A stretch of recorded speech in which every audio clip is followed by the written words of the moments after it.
Chaos Theory Season 3 continues the animated Jurassic World adventure as the group face off against even more threats and meet some familiar faces along the way.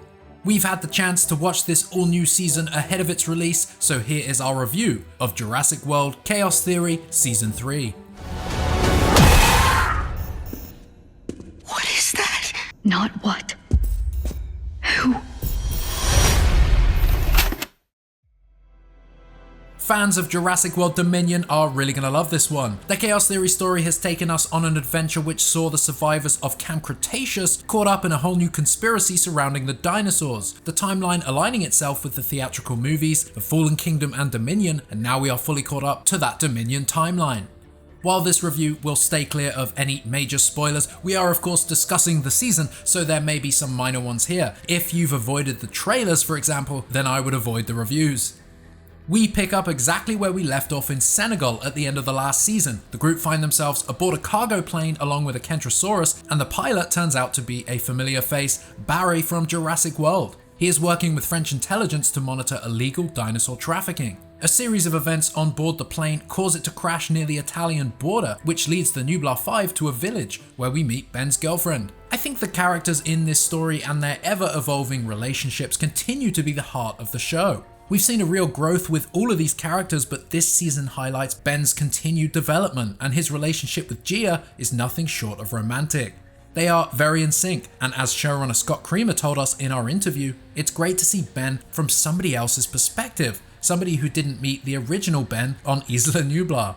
Ben's girlfriend Gia provides a worthy new addition to the cast, as does her grandmother, who both provide some comic relief, along with introducing new dynamics and perspectives for the group. Brooklyn's actions, however, have caused a rift among the ex-campers. The conflict between them is measurable this season. The writers don't just want to give you happy campers, instead, the reality of this world and the conspiracy that they're in takes a toll on their emotions. That conflict drives a lot of their actions this season and causes the group to split into two fractions, which gives us new dynamics on screen. Sammy and Kenji working closely together, for example, was a highlight.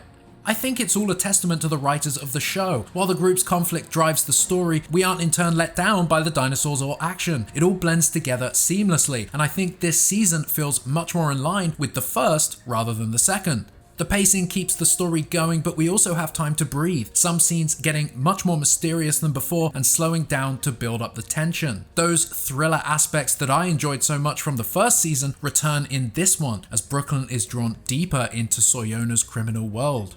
The dynamics of Brooklyn are a standout too. She's on her intended mission, but you almost get the sense that spending too much time with the dark side is allowing her to fall for it. Things feel a little different this time around, especially between Soyona and Brooklyn. This season, as with previous seasons of the show, continues to tie itself with the movies, and specifically in this case, Jurassic World Dominion. We see Dodgson, and we of course arrive at the black market in Malta, where Soyona begins her plan with the Atrociraptor pack.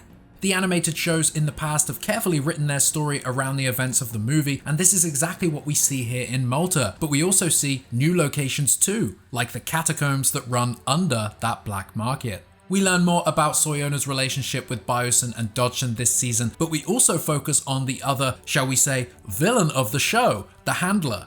This season provides more information on where the Atrociraptors came from, and as you will have learned from the show's marketing, the Handler is revealed to also be working for Biosyn with Soyona Santos. Season 3 manages to humanize the Handler. We see the bond she has with the Atrociraptor pack, another testament to the writers for humanizing the quote villains of the show, creating that relatability that actually ends up making you concerned about what happens to her.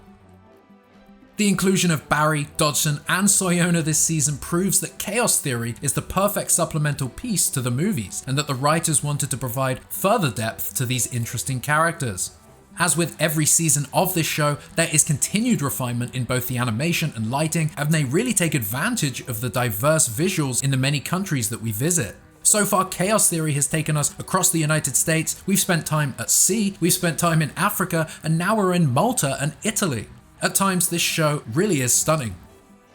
Season 3 shows us a lot more of the run-up to Biosyn's global dinosaur access, which intertwines Soyona's relationship with Dodgson, showing us just how this whole deal came to be. This season does not hold back on the dinosaur or human action either. The raptors are back, including Dominion's feathered Pyroraptor, which causes havoc in Italy, clearly having escaped from the valley at Biosyn. There's a lot of raptor action this season, so naturally the tension and suspense throughout the episodes really stand out. For those who loved the first season of the show, season 3 is going to hit really well. Now, of course, the animated shows are not for everyone and are intended at the younger audience, but I tried to view these seasons with that knowledge in mind. I am not the specific intended audience for this show, and personally, I'm not a fan of Dominion, but taking my own opinions of the movies aside, I can see just how well crafted this show really is. If you like Dominion, then you're really gonna love season 3. Overall, this season adds so much value and depth to Jurassic World Dominion, something that some would argue is sorely needed. There's almost too many connections to count. It's definitely exciting to see and learn the secret workings behind some of the action and dinosaur trafficking that we witnessed in that third film, and to also see a different side to all of the dinosaur chaos that happens in the streets of Malta. Chaos Theory and its predecessor Camp Cretaceous are no strangers to tying their story and characters to the main Jurassic World movies, and Chaos Theory continues to engage with that storytelling this season, while expanding its own roster of characters, dinosaurs, and action that make the show that much more thrilling. Season 3 is both heartwarming and harrowing. Fans should love this continuation of the Nublar 6 and the Jurassic World story.